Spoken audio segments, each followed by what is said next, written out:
Welcome to Traction Control, and today I'm going to be driving one of my favorite Mercedes-Benz, and that's the Gullwing.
Time now to test drive the SLS AMG Mercedes-Benz. But first of all, safety.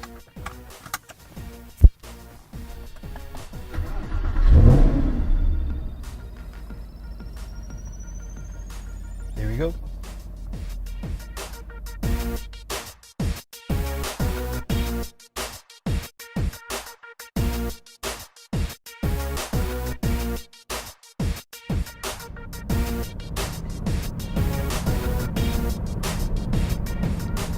This car is the SLS Mercedes AMG, built in 2011. Mercedes-Benz usually build their supercars in cooperation with McLaren, but the partnership ended with McLaren, so Mercedes went back to AMG to build this car, a successor to the McLaren SLR. So AMG came up with a beautiful design and used the 6.2 liter V8 naturally aspirated engine, although on the side it says 6.3. And the reason why Mercedes kept 6.3 logo on the side of the car is a homage to the V8 engines that Mercedes used in the 70s and 80s, the big V8 on the Mercedes 600. So that's why the side badge says 6.3, although this car is a 6.2. 0 to 100, this car is in about 3.6, 3.7 seconds. Horsepower from this beautiful V8 naturally aspirated is 563, which is one more horsepower than the Ferrari 458 Italia. And of course, this car was built to compete against the Ferrari 458 and the 911 GT3 RS.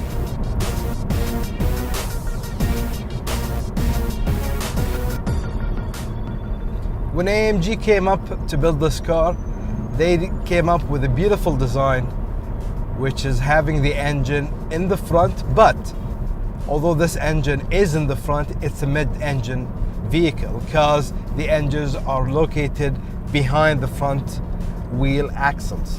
So technically this is a mid-engine car, and the transmission is way in the back to keep the weight distribution perfectly done. This car comes with a 7-speed automatic dual clutch transmission, which is exactly the same transmission as the one used in, I think, the Ferrari California. Speed, acceleration,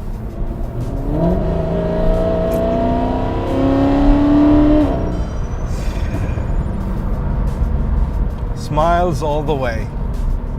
The gear shifts are nice, they're instant, beautiful, beautiful to drive.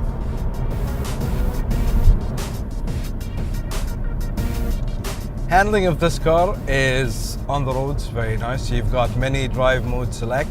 You've got the controlled setting, the controlled, not controlled, the controlled setting. Then you've got sport, then you've got sport plus, And then you've got your manual where you can use the flappy pedals on the side of the steering wheel, backside of course, up and down. Taking this car to the track, well, it's gonna be fun for one reason, because the backside of the car always wants to pop out and you can do silly, crazy drifts in this car. Of course, it's not accurate as the 911 on the track, the GT3 RS or the Ferrari Italia, but it's absolutely fun. Taking this car to the track will be absolutely great, especially for people who like to enjoy the drive instead of competing and getting the precise entry and exit from each turn.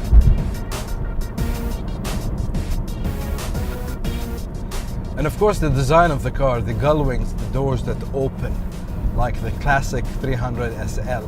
This car has won many awards for best design in the years 2011, 12 and 13.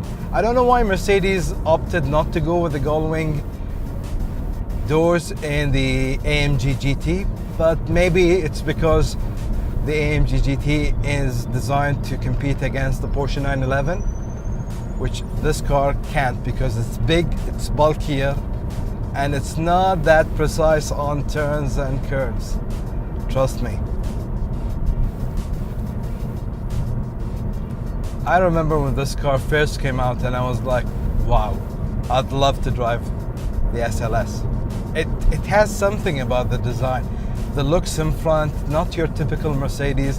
The SLR had a lot of elements from the E-Class and the SL, but this car is totally different.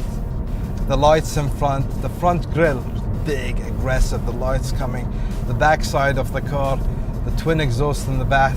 It looked great, and especially the feature that this car had that most cars nowadays don't have is the gull wing door. I wanted to drive one, and today driving it, it's like a dream come true. I'm enjoying every single minute of this car. Because this car was built in 2011, a lot of the high-tech features that we can see now in modern cars, like the touchscreen information system, the virtual cockpits, it's not existent in this one. You've got your analog dials, your speedo, your tech, and a screen with basic controls like navigation, audio, telephone, video, and system. You know, other than that, this car is basically stock from the inside. Typical Mercedes. Even the buttons is all common between all Mercedes-Benz's classes. You know, you even got a black and white screen in the middle, just giving you your basic information like oil temperature, pressure, and temperature outside, which drive you're in, gear, time. It's all basic, it's all nice, not complicated.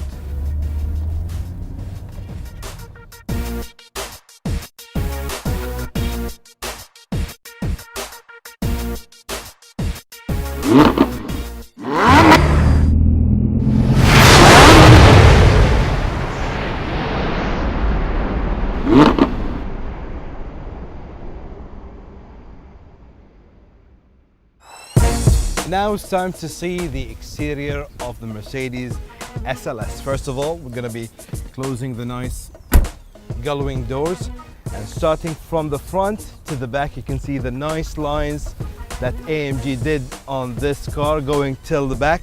We are welcomed with a nice carbon fiber side mirror. This car has been modified a lot. We've got a lot of carbon fiber on the side as well, the side skirt carbon fiber for more aero, and of course looks coming to the back, the nice big fat AMG rims, and of course the redesigned backside of a Mercedes. AMG did a totally newer design than the predecessor of this car, which is the SLR. You've got the SLS in the back, which means super light sport, and you've got of course the carbon fiber spoiler that opens at high speed for more downforce on the backside of the car. And you've got the customized carbon fiber diffuser in the back, and you've got the nice two side exhaust done beautifully in chrome. If we come to the front, you can see the new aggressive front grille of the Mercedes, welcomed with a big badge in the front. And of course you've got your normal air intake scoops and carbon fiber front lips for the car for more downforce and aerodynamics. One thing I'd like to show you, you see the size of the hood? It's big for one reason. I'll show you now. Gonna pop the hood up. Here we go. The reason why AMG made the hood so big is because of the engine. Of course, the nice 6.2 liter naturally aspirated V8, but the car's engine is located behind the front axle of the car, which makes this car technically a mid-engine car. And the reason why AMG put the engine in the back of the front axle is to do a perfect weight distribution between the engine and the transmission, which is in the back. And this engine was built by a guy called Rijad something. It's German, I think. So Rijad built this engine that's put nicely inside of the engine bay. That's why we've got a big trunk. And one more thing I'll show you about the trunk. The hood can go up to here. Have you ever seen a car that's hood open this big? Only an AMG SLS.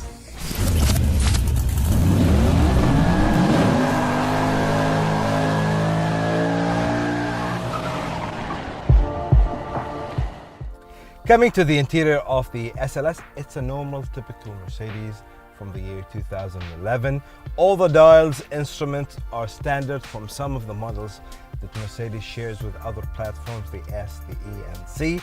AC vents are done nicely. It has this Art Deco style, like a fin of an airplane from the back. You've got your screen, which is the typical screens from 2010-11. Has basic stuff in it, no touch screen at all. It's done with the instruments on here. You've got your navigation, your audio, your telephone, your system, and of course you've got your normal AC controls and dials. You've got the gear lever with P, R, N, and D, easy to use. The dial to control your screen, and you've got this dial over here which has C for comfort, S for sport. I don't know why I said S for S. Well, it says S. And then you've got the S Plus, which is the S Sport, and you've got M, which is manual shift, which you use the flappy pedals behind the steering wheel. And you've got your on and off button, traction control on and off, the controls for your rear spoiler in the back, and of course you've got the AMG button, because once you press this button, this car goes to super mode and everything is optimized to give you the maximum power, speed, shifting of the gears. The instrument cluster is typical, it's analog.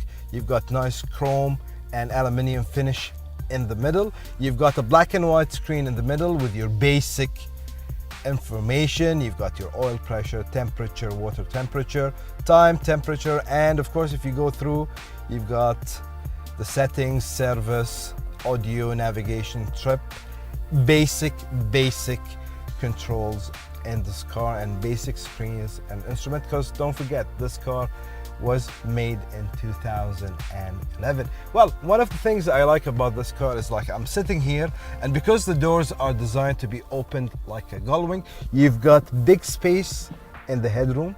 It's carved out, so you've got enough headroom for yourself. And of course everything is done nicely with nice red and black leather all over. I found one trick that most people who own SLS wouldn't know is that the on and off ignition is this button, but in case this button fails, you've got another way to start this car. All you need to do is open this compartment in the back and insert the key in it and just turn.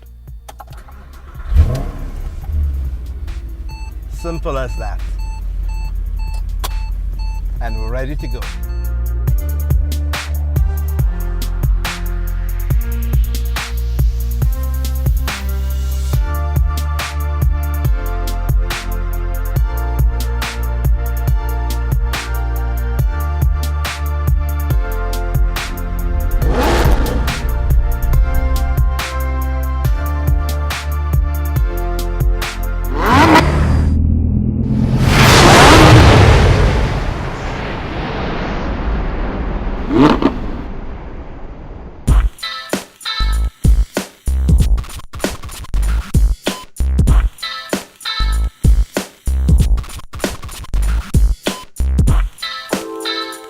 So here we have the review of the SLS Mercedes-Benz. I hope you enjoyed the show today. That's all for today. I hope you join us next time on Traction Control. This is Mohammed Janahi, wishing you all the best.